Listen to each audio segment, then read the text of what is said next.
Hola, muy buenas tardes amigos, estamos en tiempo de entrevista, estamos en tiempo de las aventuras de la espada y tenemos hoy con nosotros a un autor que ciertamente tiene un predicamento importante y ese predicamento más un libro que acaba de sacar en un tema tan impresionante como es la Inquisición Española, libro de la editorial de EDAF que tengo aquí en mis manos, pues ha llegado la hora de que Darío Madrid, un hombre muy conocido en estos ambientes de la publicación de libros de historia de España, pues nos diga por qué a muchas de las preguntas que vamos a hacer. Pero antes de hacerle preguntas tenemos que presentarle. Darío Madrid, muy buenas, ¿qué tal estás? Buenos días, muy bien, muy bien. Muy bien. Bueno, pues te veo ahí, estás impaciente. Estoy esperando, sí. Pensando que yo le voy a saetear a preguntas y de eso nada, porque todas las personas con las que yo habitualmente trabajo saben perfectamente que yo no machaco a la gente, sino que procuro que el trabajo que hagamos pues sea diferente.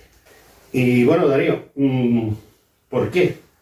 ¿Por qué te gusta la historia? ¿Por qué te metes en ¿Por qué me gusta la historia? Me gusta desde siempre. Desde Desde que tengo, casi uso de razón. Lo que pasa es que por circunstancias acabé estudiando Derecho, pero realmente lo que a mí me apasiona es la historia.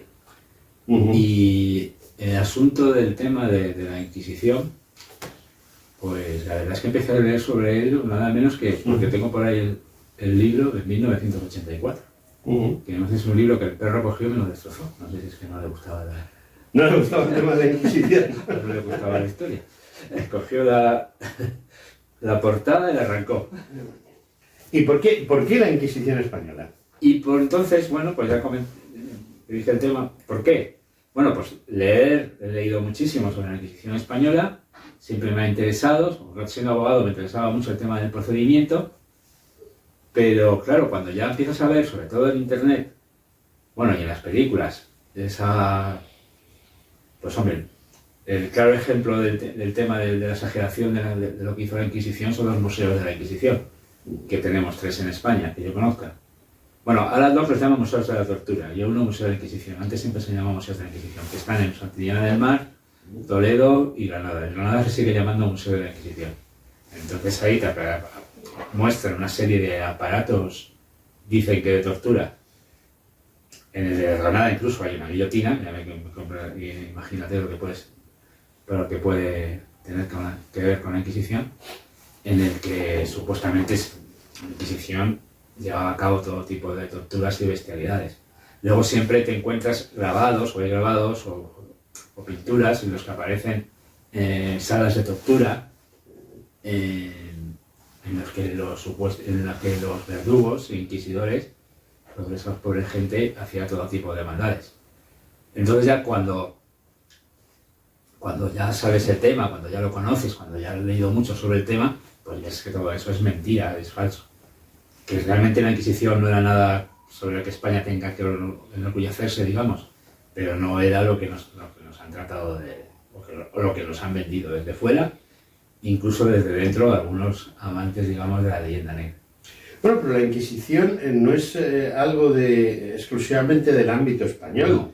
O sea, estuvo en Europa, en prácticamente toda Europa, incluso no solo en América Española, sino también en otras partes.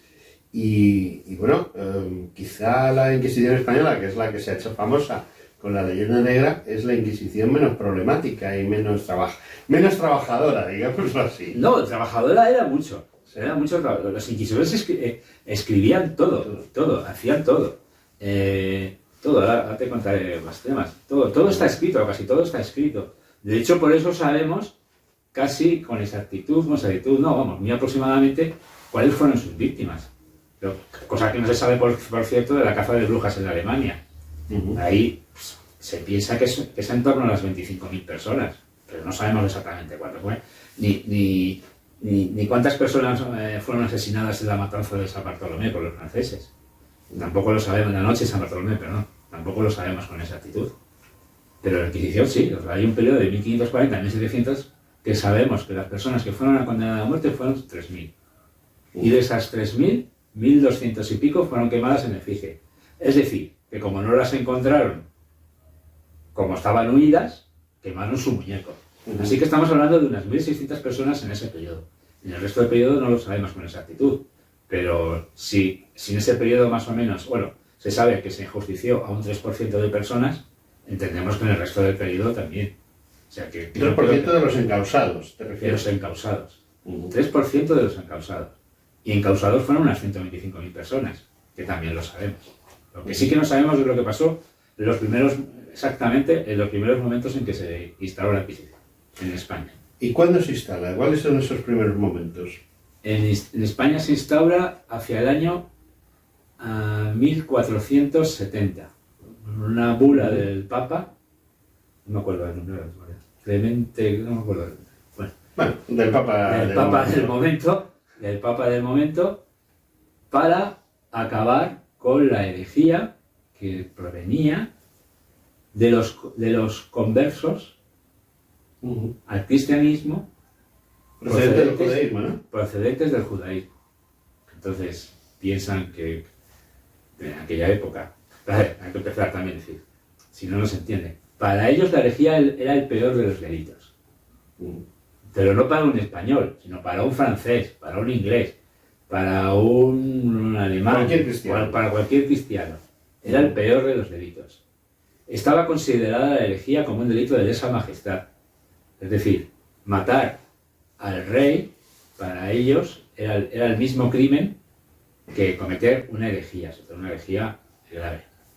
Y para ellos, que para nosotros en nuestra cabeza no entra, desde luego, no va a entrar nunca, en el siglo XXI, para ellos merecían la pena de muerte. Además, la pena de muerte en la hoguera, o sea, que es porque había que separarlos completamente del rebaño, para que no perjudicaran a los demás. Y entonces, ese fue el tema. Entonces,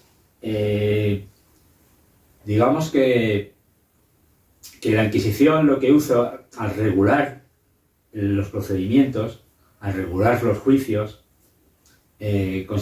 al final, digamos, no eran las masas que cogía la gente y las llevaba a la hoguera, como se ve en muchas películas. Los linchamientos, no eran linchamientos, había un juicio. Y luego, además, daba al reo una oportunidad de arrepentirse. Si se arrepentía, se cumplía esa, digamos, penitencia o condena y ya está. ¿Y quién acababa? ¿Quién era el ejecutado? Aquel, digamos, el hereje relapso. Aquel reo, aquel procesado, aquel sospechoso de herejía que no se arrepentía. Bueno, yo no quiero destripar tu libro, porque hay mucho. El libro es muy importante, pero sí me gusta, yo desconozco mucho sobre la Inquisición, no es mi tema, digámoslo así. Tú sabes que yo también he estudiado historia, he publicado libros, pero no precisamente de esta época, con lo cual esta época para mí es total y absolutamente desconocida. Últimamente he visto varias cosas interesantes, sobre todo por culpa del gobierno actual. Es decir, a mí me llamó poderosamente la atención las composiciones gubernamentales del señor Pedro Sánchez, y entonces me propuse averiguar la procedencia de algunos de sus ministros, a ver de dónde habían salido, ¿no? Pero yo buscaba pues, lo típico, los que han salido del franquismo, que son la mayoría, sí. Es decir, sus padres o sus abuelos han sido franquistas reconocidos, pero no esperaba encontrarme con un tipo como Álvarez. Y es curioso porque yo estoy haciendo un trabajo sobre la raya de Portugal, es decir, las fortificaciones que Portugal tiene contra España, y entonces me encuentro en Elvas, curiosamente, una sinagoga financiada por la familia Álvarez. Entonces, bueno, pues una cosa lleva a la otra y me encuentro con que los Álvarez en realidad son Álvarez y son judíos conversos que huyen a Portugal porque en Portugal, pues, bueno, no hay, en ese momento no hay Inquisición. O sea, estamos hablando del final del siglo XV. Entonces creo que es importante, esto que yo he comentado no es muy importante, salvo en el sentido de que precisamente lo que tú comentas es que a partir de 1470, más o menos, es cuando la Inquisición empieza a funcionar y cuando, digamos, obtiene un puesto predominante es quizá en el momento en que la reina Isabel decreta la expulsión de los judíos. Quizás es uno de los grandes momentos... No, es anterior. ¿No? Es anterior a eso. Anterior. Es que me da rabia no saber exactamente la fecha. Bueno, aproximadamente, hablamos de año, el año, más o menos el año. 1480. A ver, la expulsión de los judíos es 1492. Sí, efectivamente. No se expulsa, a ver, desde el año, digamos, 1350, que había habido una serie de persecuciones a judíos muy importantes en Castilla, en Aragón, en toda España, en Barcelona, los judíos se venían convirtiendo al cristianismo. Poquito a poco, se veían que la mayoría decían, bueno, pues la verdad es que me conviene más ser cristiano que judío, porque... No, pero eran conversiones de conveniencia. Exactamente, eran la gran mayoría conversiones de conveniencia. Y realmente la expulsión de los judíos no se expulsa, digamos, a judíos por su raza, se expulsa a personas que profesaban la raza judía y que no se habían convertido. Y que en aquel momento consideran, después de haber establecido la Inquisición, que no hay forma, que no se acaba con la herejía, o sea, con la herejía que están llevando a cabo los judíos que sí se han convertido. Sí. Sobre todo la falsa conversión. Exactamente, entonces quieren acabar con la falsa conversión y consideran que la presencia de los judíos conversos que se han pasado al cristianismo y de los judíos que siguen practicando su religión es perjudicial para los primeros y que si siguen en compañía unos y otros sobre la cercanía, los conversos nunca, jamás van a, por más que les profesen, por más que hagan lo que sea, da igual, van a seguir. Entonces por eso se lleva a cabo la expulsión. Expulsión, que no es únicamente un tema español, o un tema castellano, o un tema aragonés. No, es que es la última expulsión que se produce en Europa. La última. Entonces, y de hecho, los reyes católicos son agradecidos y felicitados por el Papa, por el rey inglés en su momento. Se tocan las campanas en varias capitales de Europa, porque de hecho a los españoles se empezaba a llamar marranos, que es un nombre que viene originario de los judíos. Y o sea, que no veamos que hay, ¿cómo decirlo? Que no se persigue a los judíos realmente. Sí. Como se dice de los nazis, porque a veces se dice, es que se produjo un holocausto. No tiene nada que ver. Aparte de las cifras, que ya hemos dicho, comparar 3 millones con los 6 millones que se dicen que murieron en el holocausto, sí. Es que algunos nacionalistas catalanes no han soltado y se han quedado tan a gusto. Sí, o los cientos de millones que decimos cientos porque sabemos que son más de 100 de los que, no ya judíos, sino en general, eliminados por el comunismo internacional. Exactamente. ¿O qué pasó de la Revolución Francesa? Por ejemplo. Estamos hablando de cifras oficiales de unos 30.000 muertos y que no son oficiales de unos 130.000. O sea, son cifras realmente ridículas. Sí. Pero bueno, esto se ha llevado a la propaganda, incluso a la paranoia, que incluso hasta los españoles se lo creen. Sí, entonces... Bueno, realmente el último país donde se refugian, seguimos con los judíos y vamos a pasar a otro tema, pero el último país donde se refugian y quizá donde menos perseguidos son precisamente en Portugal. Sí, pero ocurre una cosa, que en 1580 Felipe II se hace rey de Portugal. Y entonces se acaba. Entonces, ¿qué hacen ellos? ¿Qué hacen? Se vienen a España. Es curioso, ¿no? Entonces, claro, tampoco es que fuese una gran idea.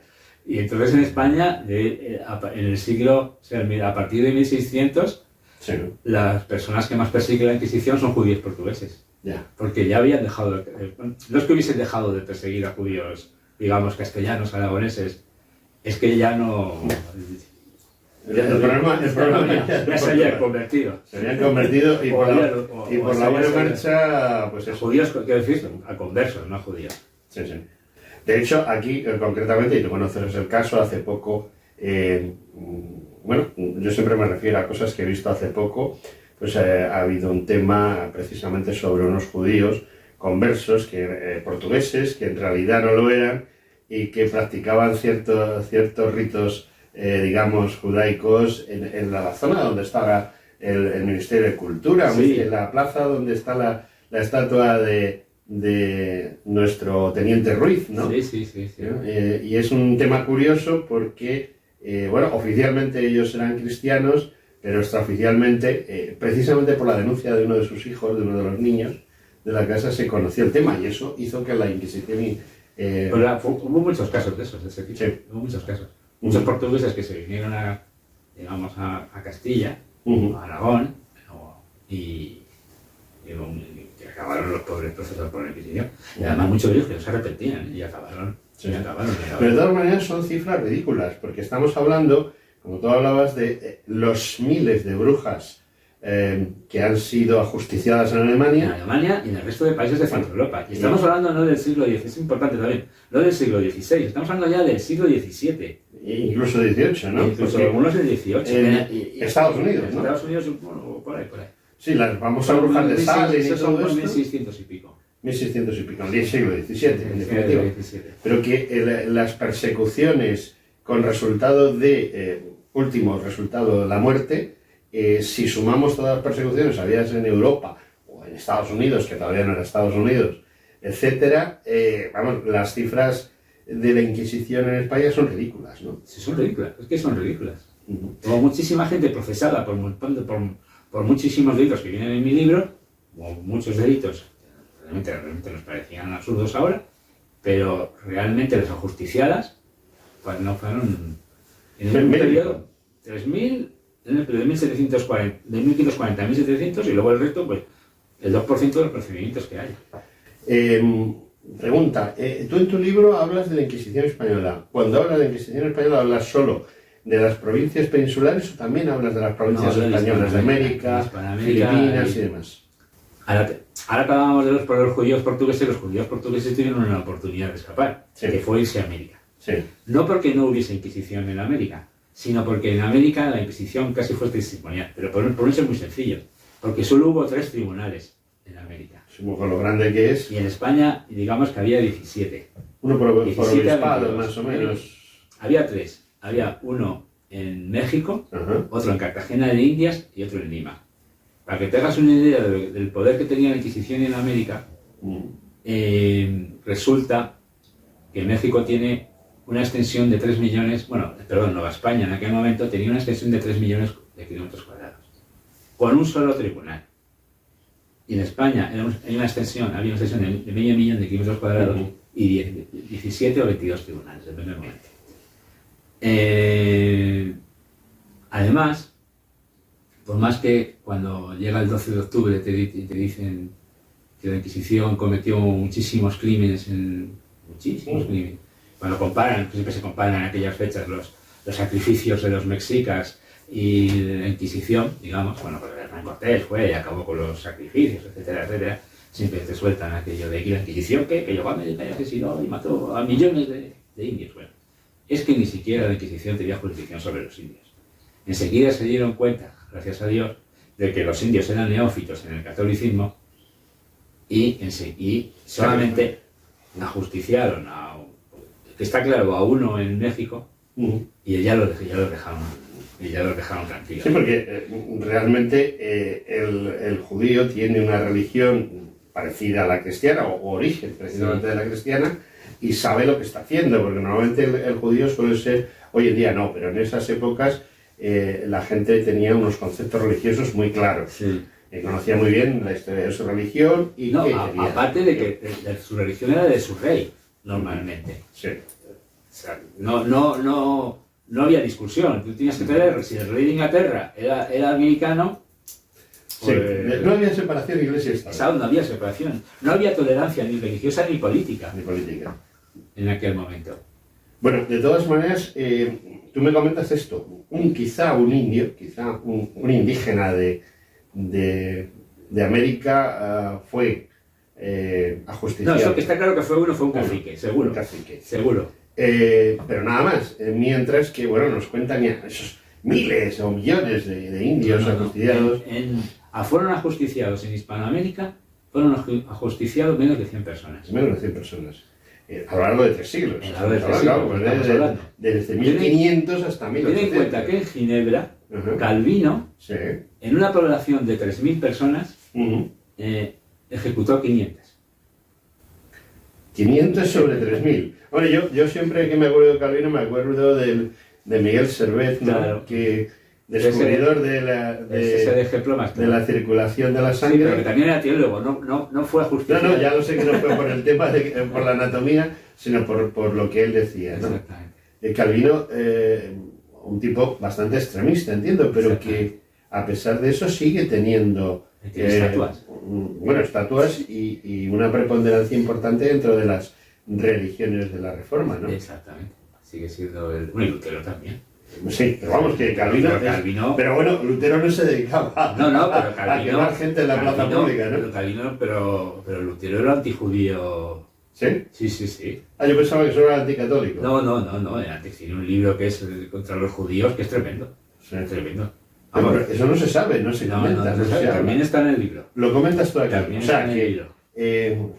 Le decimos a las personas que quieren leer el libro que sepan que aquí hay cosas muy interesantes sobre la Reforma, ¿no? Exactamente, que no eran tolerantes, que no existía la tolerancia. Sí. Que el único rey, digamos, intolerante que había en Europa no era Felipe II, digamos, que Enrique VIII. Sí. En Inglaterra además pasa una cosa curiosísima. Enrique VIII, cuando se publica el Acta de Supremacía, por la que se implanta la religión anglicana, en la que él es el jefe supremo de su iglesia, comienza a perseguir a los católicos. Cuando muere, le sucede su hija María, que empieza a perseguir a los anglicanos. Empieza a perseguir a los anglicanos. Y cuando muere y llega Isabel, empiezan de nuevo a perseguir a los católicos. O sea, que no es una cuestión de... Es la religión del rey la que... El Francia, que tiene ese follón, con los hugonotes, creo que es Enrique algo, el rey decide matar a los hugonotes hasta que llegan... Y hay 7 o 8 reglas de religión. Sí, de todas maneras la postura religiosa, ya que estamos hablando de Inquisición, hablamos de religión, la postura religiosa de los reyes franceses en algunos momentos no está nada clara, porque se alían con los turcos, por ejemplo, no tiene mucho sentido. Van cambiando de bando según les... Y se alían con los protestantes, según para mantenerse en el trono. Pero bueno, este ya es un tema que... Es un tema más político que les conviene... Que la Inquisición. Bien, volvamos a... hemos dicho que la Inquisición nace en Francia, para acabar con el... yo pensaba que había nacido en la propia Roma, ¿no? Nace en Francia en el 1130. Nació en Francia para acabar con una herejía, con la herejía cátara. Con los cátaros. Con los cátaros. Fue otro grave problema que tuvieron los franceses, ¿no? Los cátaros que estaban en, digamos, la Cataluña francesa. No es un invento español, para nada. Para nada, ¿no? Sin embargo, los franceses nos echan a nosotros el muerto, digámoslo así. Todos nos echan el muerto, no solamente los franceses. Quizá el problema esté en que es la envidia que existe sobre todo por los diversos imperios extractores y destructivos que hay en Francia, Alemania, Inglaterra, etcétera, que están en contra del único imperio constructivo, imperio a semejanza del romano, que es el español, ¿no? Bueno, es la propaganda del momento. Ahí tienen 2 armas contra España, hablando en términos de propaganda, lo que es la conquista de América y la Inquisición. Realmente hay un tema muy importante, y es que parece mentira que la pequeña población de la península ibérica, porque en términos de número de habitantes, Castilla y Aragón eran los reinos menos poblados de toda Europa, ¿no? En proporción, además, incluso a los kilómetros cuadrados que tenían y a la proporción general de gente. Castilla podría tener entre 4 y 5 millones, Aragón 1 millón y pico, y sin embargo, esos 6 millones, redondeando, y es mucho redondear, 6 millones se hacen con más del 25% de la superficie terrestre y casi la mitad del mar, porque por ejemplo el Océano Pacífico era totalmente español. Esa envidia, digámoslo así, es la que más influye en que durante el reinado, sobre todo de los Habsburgo, haya ese ataque a esa Inquisición que ellos también tenían. O no se llamaría Inquisición, pero que ellos también perseguían a las personas de otras religiones. Sí. O sea, eso es. De hecho, cuando hablamos de Holanda, cuando las tropas del príncipe de Orange va conquistando ciudades, las primeras cosas que hacen es ir a las iglesias, destruir las imágenes y muchas veces matar a los sacerdotes, en muchas ocasiones. O sea, que ejecutarlos y, vamos, como podía hacer el duque de Alba con el otro bando. Que eso tampoco se cuenta. O sea, que tampoco... O sea, se cuenta la gente que colgó el duque de Alba en la Plaza Mayor de Bruselas, pero no es lo que colgaba ahora. Exactamente. O sea, que había también verdaderas matanzas cuando las tropas del príncipe de Orleans conseguía triunfar en las plazas que conquistaba. Y mataban, por supuesto, sacerdotes católicos, que eso también lo hicieron los ingleses, por supuesto. Y sí, se trata simplemente... Es la leyenda negra de la que siempre estamos hablando, de la que hablamos siempre, de la que siempre se ha hablado. Que la se niega, pero en realidad el príncipe de Orange, gracias a la imprenta y a los grabados que publicó, y gracias a protestantes españoles que acabaron allí, bueno, y al traidor este famoso, Antonio Pérez, que acabó en Inglaterra, pues propagaron una serie de mentiras sobre lo que estaba haciendo la Inquisición, que incluso llegaba hasta nuestros días. Y sobre todo grabados truculentos de gente colgada, de ese tipo de cosas que siempre que triunfaron para expandir la leyenda negra sobre la conquista de Europa, de España, perdón, en América, y para lo que pasó aquí en España con respecto a la Inquisición. También hay... Perdón. No, sí. Me lanzo y... No, te lanzas, no pasa nada. Vamos a cortar si quieres un poquito y seguimos con una segunda parte. Vamos a empezar hablando de esos museos de la Inquisición, si te parece. Vale.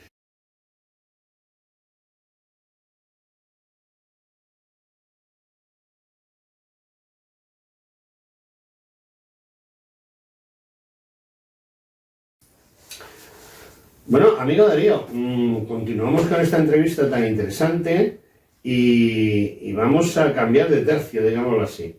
Has hablado al principio de la entrevista de museos de la Inquisición y parece ser que hay 3, no exactamente museos de la Inquisición, pero que podríamos medio considerarlos museos. A ver, hay uno que lo llaman así, Museo de la Inquisición, que es el Museo de Granada. De Granada. El Museo de Granada pone Museo de la Inquisición, la portada. Bueno, realmente hay 3 museos. 2 de ellos no llevan el nombre de Museo de la Inquisición, llaman Museo de la Tortura. Y el único que ahora mismo lleva el nombre de Museo de la Inquisición es el Museo de Granada, que está en la calle cerca del Darro, por la parte más bonita de Granada. Para mí, la parte más bonita de Granada. Y entonces, en el Palacio de los Olvidados.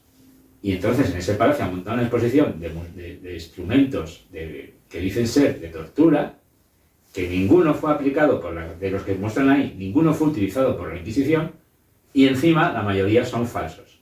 Son invenciones del siglo XIX que se utilizaban para mostrar en ferias y cobrar una entrada al pobre incrédulo que se lo creyese.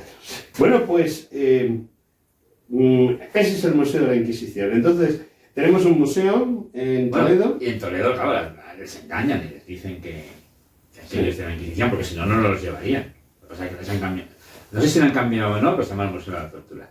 El de la Inquisición, de Toledo, te lo publicitan con una fotografía de lo que llamaban la Dama de Hierro, que es un sarcófago donde supuestamente se introducía el reo para torturarlo, pero claro, que no lo torturaba, lo acababa matando. Si tú metes a una persona de un sarcófago lleno de pinchos y aprietas... Sí, normalmente lo llenas de pinchazos, lleva un poquito y se desangre. Que no son siempre pinchazos como los... No, son dagas, ¿no? Son dagas que se introducen en el cuerpo, aunque ellos dicen que lo hacían de forma que la persona que estaba dentro no moría. Pues mirad usted la foto, ya verán que está lleno completamente. Bueno, realmente el Museo de la Inquisición, el problema que tiene son las escaleras. Tiene muchas escaleras, pues es una serie de sótanos cada vez más bajos y cuando tienes que volver a salir te hinchas a subir escaleras, ¿no? Eso sí que es una tortura. Eso es una tortura. Pero claro, o sea, es que, primero, por un motivo clarísimo. A ver, la Inquisición, los métodos de la Inquisición estaban completamente tasados. La forma de hacerla, cómo se tenía que hacer, todo.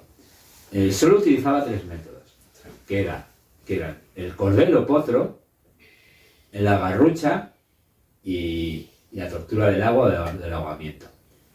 La llamada potro no es que se utilizase un potro como sale en las películas y estirase en los brazos, o sea, atasen los brazos y las piezas y tirasen con unos tornos.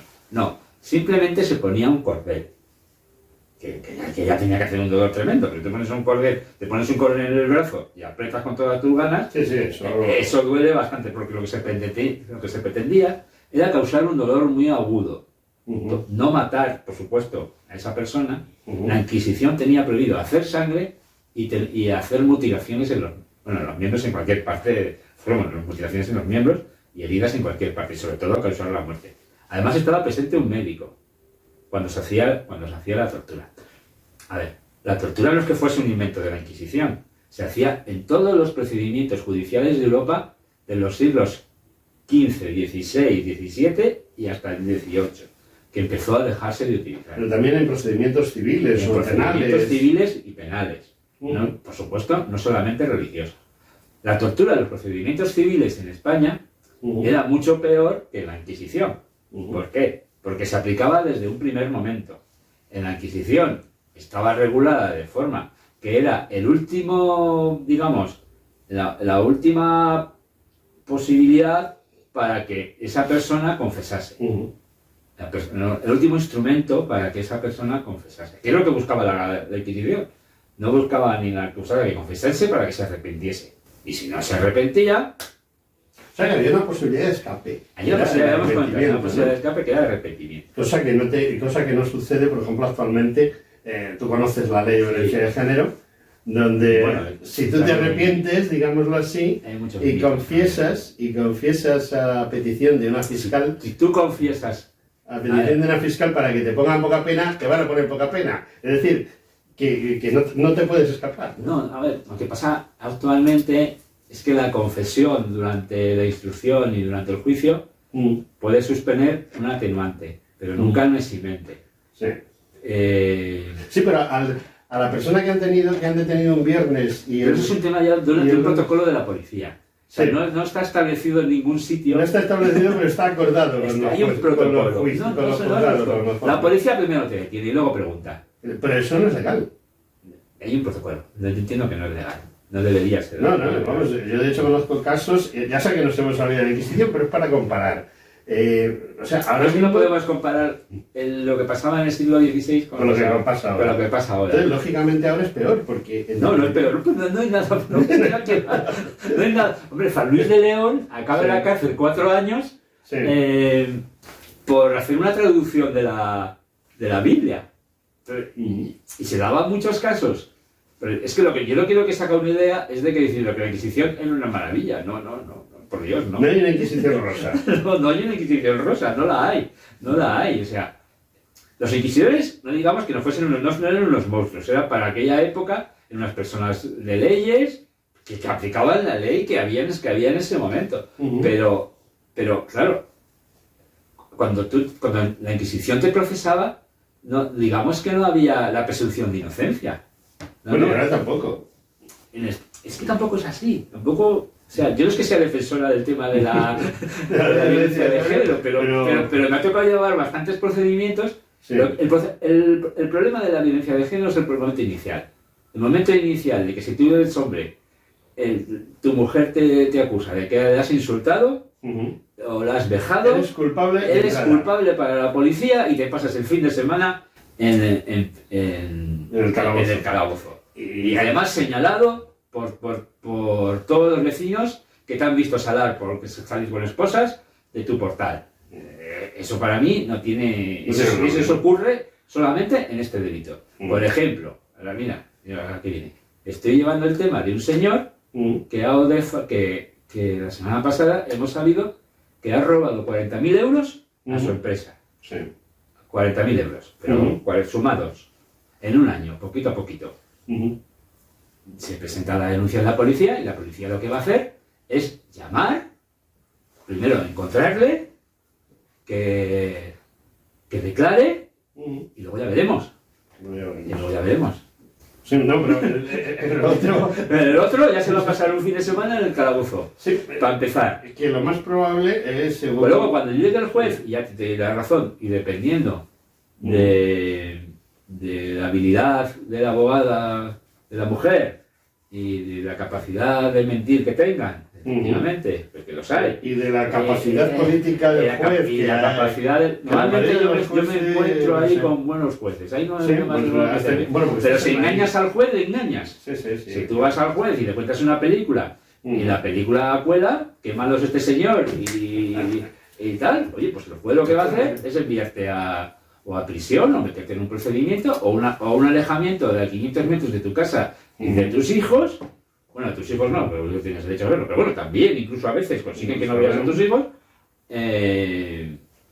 Y un procedimiento puede durar 6 o 7 años perfectamente. Bueno, tanto no, pero sí. Bueno, sí, nosotros, yo que me dedico también a los temas de activismo en otro programa, te puedo asegurar que tenemos algunos casos. No, hay hombres que pasan canutas, ¿no? Eso sin duda. Bueno, volvemos a nuestra Inquisición, porque la Inquisición actual, dentro de 500 años, hablará. Se hablará, yo creo que sí, pero sí. Bueno, la Inquisición. Estamos hablando de los museos. Estamos hablando de los museos, exactamente, y estamos en el Museo de Toledo. Todavía no hemos llegado a Santander. El de Santander no lo conozco el de Granada. El de Granada, además, el de Granada, tú entras y sí que es cierto que tienes unos cartelitos pequeñitos que te explican cosas. Y al final, pues suman todos los... Pero bueno, no te dice, este no lo empleo, este sí lo empleo. Pero el guiri que entra, digamos, coloquialmente al español, que entra allí, pues se va a hacer una idea de lo que ocurre allí. Todo utilizó la Inquisición española. Está hasta el arrancasenos. Es un instrumento que supuestamente utilizaba la Inquisición española para arrancar los senos a las brujas. Fíjate, ¿dónde llega la... Cuando creo que además la Inquisición con las brujas tuvo poco trato, ¿no? Tuvo poco trato porque se dieron cuenta que de hecho en 1525 se dieron cuenta que en Granada precisamente hubo una junta que decidió que las personas acusadas de brujería realmente o eran mentirosas o eran enfermas.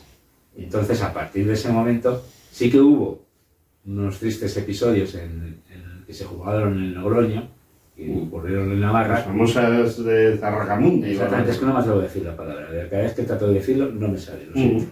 Y que gracias al inquisidor Alonso de Salazar se recombinó, digamos, se redirigió de nuevo y ya se evitaron ese tipo de procedimientos. Pero en esa localidad navarra no murieron cientos de personas, como parece que ahora que sucede. Fueron ajusticiadas 6 y 5 fueron las que murieron en prisión. Nada más. Sí. Pero donde la caza de brujas fue, como ya hemos comentado, absolutamente irracional, fue el centro de Europa. Porque la gente culta, se creía que las brujas volaban y que tenían relaciones sexuales con el diablo. Eso no ocurrió. Los inquisidores no pensaban esas cosas. Y que mataban niños, y etcétera, y que se los comían. O sea, que conoces el Museo de la Inquisición de Granada, conoces ese Museo de la Tortura de Toledo, el de Santander no lo conoces, ¿no? No. Yo sí lo conozco, y es como como los otros dos, pero en cutre. Bueno, cutre. O sea, no te molestes. El de Granada es un palacio muy bonito, está en un palacio muy bonito, y bueno, si no sabes la historia, dices, bueno, está muy bien puesto. Bueno, la verdad es que hay por ahí otros museos que no tienen nada que ver, concretamente la misma provincia de Santander, no recuerdo exactamente, es uno de esos, en comillas, exactamente, sí. Perdón, miento, en comillas, hay un pequeño museo en el cual pues hablan o sea, está dedicado a cosas extrañas, cosas raras y tal, y es bastante más... El de Santander creo que está en Santillana. En Santillana, sí, exactamente, está en la calle principal de Santillana, en la última boca calle que hay antes de llegar a la iglesia. a la iglesia principal de Santillana, porque hay varias, pero vamos, la iglesia principal de Santillana. Y bueno, pues dejamos los museos y vamos a un poco más de historia. Digamos que en la Edad Media es cuando empieza la Inquisición, se desarrolla orgánicamente o administrativamente mejor en la época de Habsburgo y su decadencia es en la época borbónica. La época sí, ya la época borbónica es cuando ya llega el ocaso, digamos, de la Inquisición, y es abolida en el año, primero por las tropas por Napoleón, digamos. Sucede un tema curioso cuando llegan los franceses a Madrid en el año 1808, cuando, bueno, después de los tristes episodios del 2 de mayo y el 3 de mayo, que quieren ver las cárceles de la Inquisición, que supuestamente, bueno, que estaban en la actual plaza de Santo Domingo. Entonces entran allí pensando que se van a encontrar lo que les han contado, las truculentas cárceles de la Inquisición, y ven que no. Ven que hay 2 personas allí nada más, que no hay instrumentos de tortura, que no es que fuese un palacio, pero que realmente no eran una cárcel normal y corriente, eran hoteles, por supuesto, de 5 estrellas, pero que no eran lo que tenían en su cabeza, para nada. Y de hecho lo cuentan Mesoneros Romanos y también está en mi libro. Sí, también hablan de ello. Entonces los franceses son los primeros que digamos que la abolen, luego los liberales también, Fernando VII la vuelve a instaurar. O sea, de 1820 a 1623, el trienio liberal queda abolida, vuelve Fernando VII con los 100.000 hijos de San Luis y vuelve a ponerla. Pero casi no actúa. Hay un ejecutado en Valencia, que dicen que es el último ejecutado de la Inquisición, pero realmente no es ejecutado por la Inquisición. Es por un tribunal civil de aquí. Y luego ya, cuando la niña pequeña Isabel, con la regencia de su madre, accede al trono, es cuando ya realmente se... Sí, son los espadones liberales. Sí. Curiosamente los golpistas del 19 eran liberales, ¿no? Exactamente. Liberales y masones, ¿sabes? Liberales y masones, efectivamente. Y tienen sus calles, ahora que hablamos de eso, mejor no hablar de eso, pero tienen sus calles y nadie protesta. Nadie protesta. Pero las barbaridades que hicieron.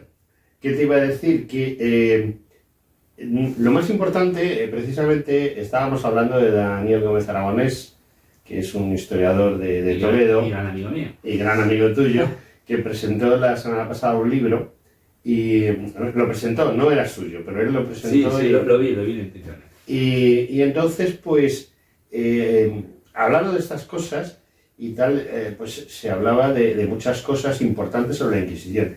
Y lo más importante, desde mi punto de vista, es que hablar mal o bien de la Inquisición sin conocerla, pues es una locura, porque precisamente la Inquisición, lo que más Daniel hacía hincapié era que estaba todo escrito. Sí. Es decir, y entonces decir, bueno, es que ha pasado tal cosa. Un momento, ¿dónde está reflejado? Porque los inquisidores eran, unos obsesos de escribir. Parecían alemanes Parecían alemanes, ¿no? A lo mejor lo eran los primeros, ¿no? Todos lo escribían, todo. Con lo cual, sacar conclusiones o decir cifras, estadísticas y demás sin haber corroborado es una tontería, porque digamos que está todo escrito. El problema de las cifras de la Inquisición viene de Llorente, del afrancesado este que salió huyendo y escribió un libro que se llamaba Crítica de la Inquisición, ¿no? Pues, entonces ahí sacó una serie de cifras que él decía que se había llevado los expedientes y eran falsas.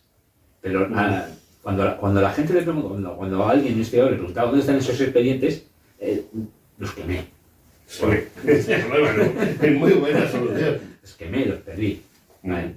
Pero sobre esa base, esa falsa historia es lo que se ha hecho durante mucho tiempo la historia de la Inquisición. Sobre todo la historia de la Inquisición de las personas que ejecutó. Y es completamente falsa, como digamos.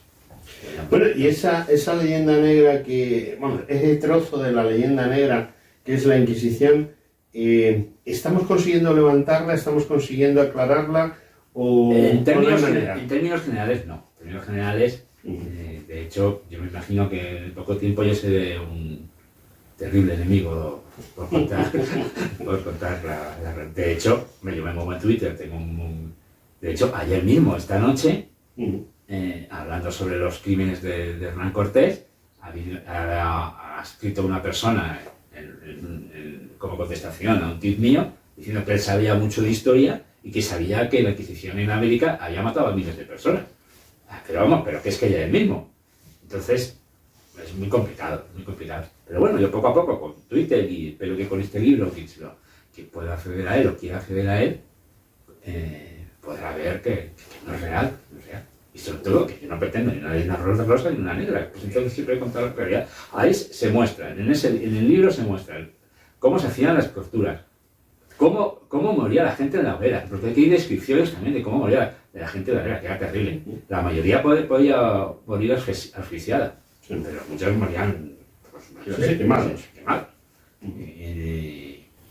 Sí, porque depende del tipo de producto que se utilice para hacer que sea más o menos rápido todo lo que significa el quemar a una persona, pues la ignición es más rápida, es más lenta, y eso influye en que pueda morir por efecto de los gases o que pueda morir por efecto de las quemaduras. Aunque efectivamente, muera por efecto de los gases, lo más normal es que parte de su cuerpo se haya quemado, pero no hasta, en definitiva, tanto como para provocarle la muerte. Es como el tema de la crucifixión. La gente se piensa que bueno, lo cuelgan a alguien en una cruz y se muere. No es así exactamente, o sea, puede durar varios días, y de hecho, si se quería aliviar su sufrimiento, pues se le rompían las piernas para provocar una hemorragia masiva que hizo morir más rápido. A Jesús le clavan una lanza. Le clavan una lanza, exactamente. Creo que para terminar con el tema, ¿no? Sí, la idea es esa, que le clavan la lanza de cara que tenga una hemorragia masiva a la altura del hígado. A los 3 días. Y así muera más rápido. Pero bueno, todo eso son... Como no podemos hacer pruebas ahora a ver cómo funciona. Pero sí, ciertamente era... pues morir quemado era horrible. La Visión de la Inquisición se convierte en un tribunal, digamos, de aseguramiento de las costumbres. O sea, para que los cristianos no se desvíen. Y sí que ocurren, por ejemplo, cosas, la blasfemia, bueno, hay otros casos muy curiosos que digamos que son la bigamia. Esas personas que... ¿La bigamia era un delito para la Inquisición? Un delito para la Inquisición. Yo pensaba que era un delito civil. No, era un delito para la Inquisición. Pues eso hace que el número de casos todavía descienda más, ¿no? El número de casos... Pues ahí no se aplicaba la pena de muerte, ahí se aplicaba otro tipo de condenas, pero vamos, a ti porque sabes que claro, en aquel tipo los registros no eran como ahora, que digamos que eran, bueno, hasta hace poco no eran telemáticos, pero bueno, en aquel... era difícil saber si un señor se casaba en un pueblo de Aragón, perdido en el monte, y luego decidía casarse con una rica viuda que en Granada, digamos, pues era mucho más complicado saber si ese señor se había casado 2, 3, 4, 5, 6 o 7, como algunos golfos también lo hacían. ¿Por qué? Pues para ganar dinero, o sea, para llevarse dinero. Simplemente por motivos económicos o por desviación. La verdad es que muchas veces los casos de Don Juan, o sea, los Don Juanes es más bien una enfermedad mental que otra cosa, ¿no? O sea, es una adicción, como pueda ser la gente que le gusta jugar a las tragaperras o fumar compulsivamente. Entonces, eso también la perseguía la Inquisición. También perseguía la Inquisición a los sacerdotes que se aprovechaban de las feligresas. Que en base a que aprovechándose de la confesión tenían conocimientos de determinados temas. El sacerdote se llamaba la solicitud. Y también los perseguía. Perseguían también, claro, que esto es ridículo, a los señores que en una partida de cartas se les ocurría blasfemar. Y me cago en Dios, que no me ha salido las de copas. Entonces tu vecino, claro, eso es el peligro de la Inquisición, tu vecino que te tiene manía y se cagó en Dios en la partida de cartas, en el mesón, digamos, lo que te digo en este momento. Bueno, pues es muy curioso lo que me estás contando. Además, pongo los casos y pongo casos verídicos de todos los delitos. Bueno, tenemos un pequeño problema, Darío, que nos hemos quedado sin tiempo. Llevamos casi una charla muy agradable y podemos estar hasta el día de... Es muy interesante y la verdad, yo no he leído todo el libro, es costumbre mía no leerlo, sino ojearlo, ver algún capítulo que me interesa. Sobre todo, primero miro a ver de qué va el libro y luego, pues, aquellos capítulos más interesantes para mí, pues son los que verdaderamente leo en profundidad. Pero, bueno, lo que he leído del libro de Darío creo que es sumamente interesante y muy aclaratorio. Como él nos ha aclarado en la propia intervención que ha tenido, pues creo que es sumamente importante que le dediquemos tiempo a este libro. Pero claro, para dedicar tiempo a este libro necesitamos comprarlo. Y mi pregunta es, ¿realmente? O sea, te permito que hagas propaganda de tu libro con una última pregunta. Si yo veo este libro en el escaparate de una librería, ¿por qué entro y lo compro? Porque vas a acabar con mucho, porque te va a aclarar muchos mitos que actualmente se escuchan sobre la Inquisición y que no son ciertos. Porque la Inquisición no es que fuese, como he comentado, una maravilla, pero ni nada bueno, pero no existía, o te vas a hacer una idea de lo que realmente fue. Había un procedimiento judicial que para el tema penal a veces se parece a lo que actualmente está en. Si eres abogado, te va a llamar muchísimo la atención. Abogado, juez o profesional de derecho te va a llamar muchísimo la atención. De la instrucción de los procedimientos, en muy pocas cosas también es cierto, pero se parezca a lo que actualmente se lleva haciendo en España. Y bueno, sobre todo por eso, porque te están contando una mentira y imagino que si te gusta la historia, te gusta el derecho, que vas a ver cuál es la verdad. Bueno, no es un libro solo para jueces y abogados, sino para el común de los mortales que les guste la historia y yo, pues la verdad, tengo el gusto de que Darío Madrid me haya comentado los entresijos del libro y lo recomiendo vivamente porque él nos los ha comentado. Pero si queremos conocerlos en profundidad, no nos queda más remedio que comprar este estupendo libro, La Inquisición Española, de Darío Madrid. Darío, muchas gracias. Sí. Pues nada, amigos. José Antonio, gracias. Amigos, vamos allá con el resto de nuestro programa.